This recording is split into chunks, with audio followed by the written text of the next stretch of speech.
Hello नमस्कार दोस्तों, मैं शिवेंद्र आप सभी को स्वागत करते हैं शिवेंद्र ब्लॉग में। तो कैसे हैं दोस्तों? उम्मीद करता हूँ आप लोग बहुत अच्छे होंगे।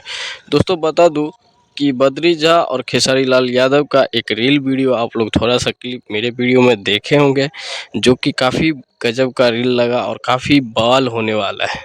तो दोस्तों बता दूं कि बद्री झा, समझ सकते हैं कि बद्री झा का एक बड़ी लेवल का एक चैनल है, जो कि उससे एक गाना शूटिंग हुआ है, जो कि काफ़ी गजब का है, जो बहुत जल्दी आप लोगों को बद्री झा के चैनल से आने वाले हैं।